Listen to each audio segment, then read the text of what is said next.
Okay, regex. Have you all done regex this before? A little bit. When did you use it? I used it in Minecraft. Wow, what language did you use it in Java or Perl or Python. Python regex? Okay. And so what did the regex do for you? I use it to find all the commands that started with a hashtag. Oh, okay, great. In the entire stick file. Oh, in the entire stick. Oh, okay, great. Cool. Anyone else used regex before us? Regular expressions is what it actually stands for. The term regular expression will make more sense when you go into algorithms, but right now it's just a tool to help ease some of the difficulty here. First off, everyone's going to have a different implementation for a regular expression, so the Linux is going to have, a lot of the flags are going to look very similar, but there are going to be a couple of differences. But the general idea is the exact same throughout all the different regular expressions.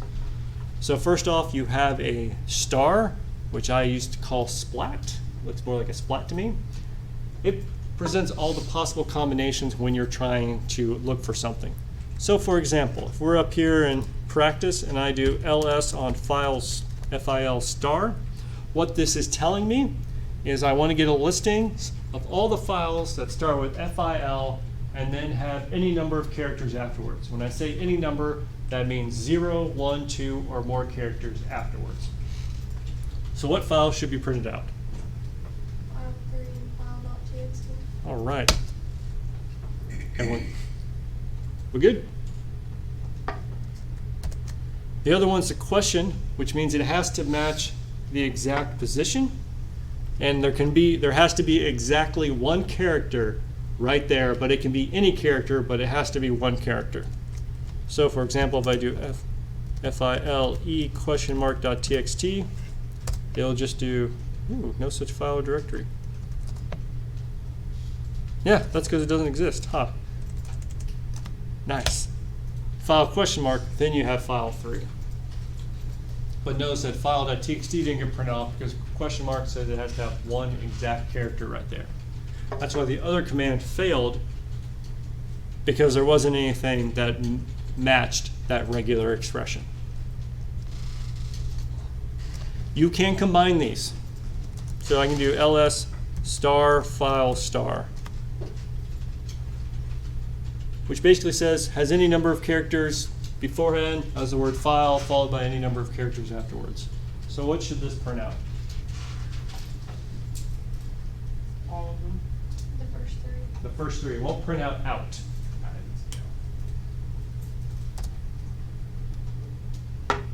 How are we doing? Still here. Still here. All right, we can go into a lot of different uses for regular expressions. Am I going to go to more? No, good. They can give you a ton of power. Hey, there's a ton of powerful features that they can help you with. This is just the tip of the iceberg because you can start listing what ranges characters need to be in, how many of certain characters or certain set of characters, so forth and so on, and it can actually be really, really useful. But it kind of goes beyond what we need for this course, and that is why we're completing on time, because I cut that out. So if you need more, please go ahead and Google it. There's a lot of powerful things you can do with it, but keep in mind that regular expressions do have some very serious restraints or constraints. Don't try and solve your problems. Don't try and solve every problem with regular expressions. And as you program more and more, you'll hopefully realize when a regular expression makes perfect sense and when it does not. If you need to keep track of something, keep track of the number of something, don't use a regular expression. Regular expressions for I just need something that looks like this. That's when it's good. All right, log in, log out. We did the logging and logging out. Well, okay, why am I talking about this? Oh, you can do it in the command line, of course. So I can type in exit, and that gets rid of the terminal. The other way to do it is I do Control D, and that also exits. And then you can just bring up another terminal. After you log out, don't power off the system. Sometimes we have experiments running on these machines. You can shut down or you can do different things actually.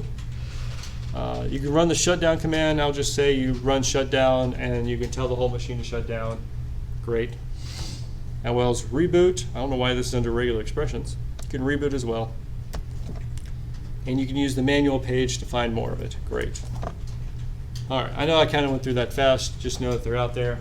You can add users and delete users. We're not going to be doing that in this course because we're not a sysadmin type course. You can change the password, you can change the shell, you can use the GUI if you want to. It is important to understand about groups. So let me jump back up here, CC courses, CCI 315, class code, practice, perfect. So remember up here, I had username and group. Right now I only have the Quest group, but if I do LH on Etsy, everything's part of root. That's cute. All right. So why do we have groups? You're going to run into groups at least at some point. The idea of a group is that you have multiple users on your box and you want to have only a certain set of users have access to something. So you create a group for it, whatever, and then you add the users to that group you want to have access, and then you set the file's group permissions equal to the permissions you want for everyone that's in that group.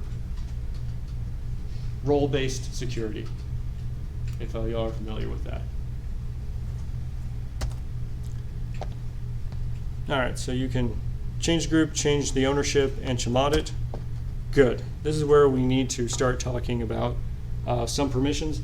I am going to go through this because y'all are at some point you're going to run into problems here. And I'm going to explain the whole thing, and then I know what you're going to do, which I'm going to be okay with, but I'll at least tell you why that's bad. And so hopefully you'll understand.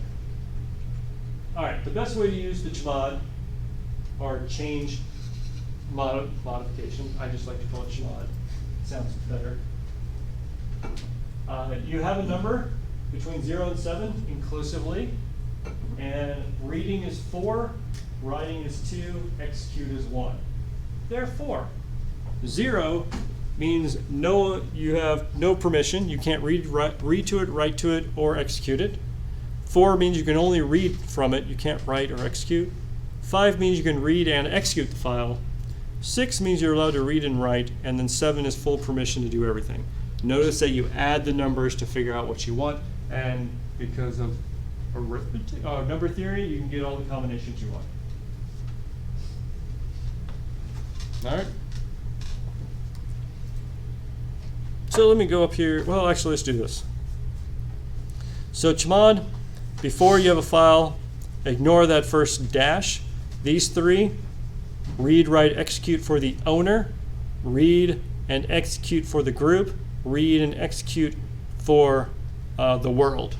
So every file inside of Linux has 3 sets of permissions, one for the user, one for the group, and one for the world, aka every user on it. So the owner, I think I said user on accident, the owner, the group, and the world. So it's always those 3. Ignore that preceding dash for now. It will be important at some point. So 7 means give the owner full permission to read, write, and execute. Let me go back to my mouse pointer. Read, write, and execute for the 7. 5 means read and execute, so that's the read and execute, not the write. And then 4 means to have read only. So read and you can get rid of that X. So notice that 754 turns into this down here. How are we doing? So chmod 6000, owner stays read write, everyone else can no longer read, probably because it's the top secret file, and that would be bad. On the other hand, if you want to make it public and only the owner can read write, but you want everyone else to at least be able to read, that should be a 4. 664 would be read write, the group can read write, and then everyone else can only read from it. We okay? I like the snide comments, so if you have any, go for it. No? Oh. So if you have permission denied on a file, what are you going to do?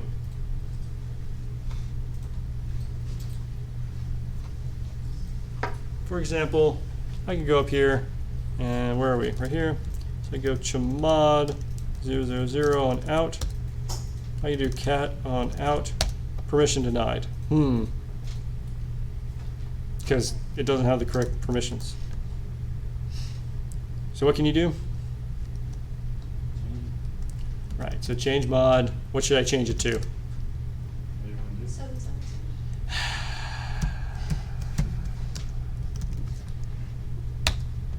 Why is 777 bad?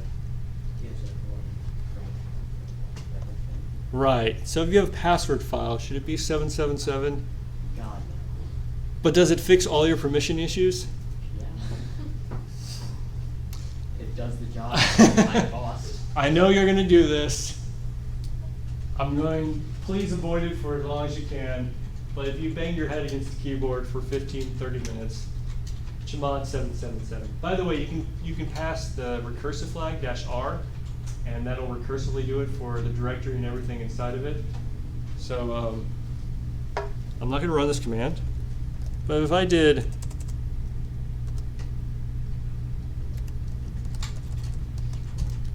let me make my window bigger.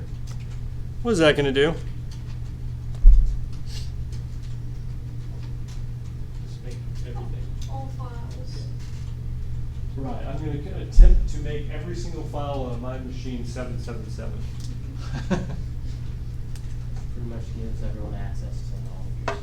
Right, and I'm sure you'd love for me to hit enter so then you can see all the answers to every lab assignment and project, but I'm going to delete it. That would be great. Yeah, it's deleted. It's gone. I deleted it. It's not going to happen. Any other questions? All right. Password files, etc password, database of all the files. You know, it really would be terrible if they saved their passwords in there. By the way, originally they did. But they changed it to an X because that means it's shadowed somewhere else. And you can look into its user, password, UID, and GUID. Linux doesn't care about text, or it doesn't care about the name of your group. It just gives it a number starting at 0. So SSHD, the user SSHD, has an ID of 74 and a group 74. And there's some other information, but we're going to skip on for now. At some point, you may need to become root. You can do su-root in order to become root, and you have to put in the root password. Another way to do it is sudo su, and then you have to put in your own password, but that only works if you're part of the sudoers files. So one or the other. I think in Ubuntu, you do the sudo. That's like this. And it's not a capital letter.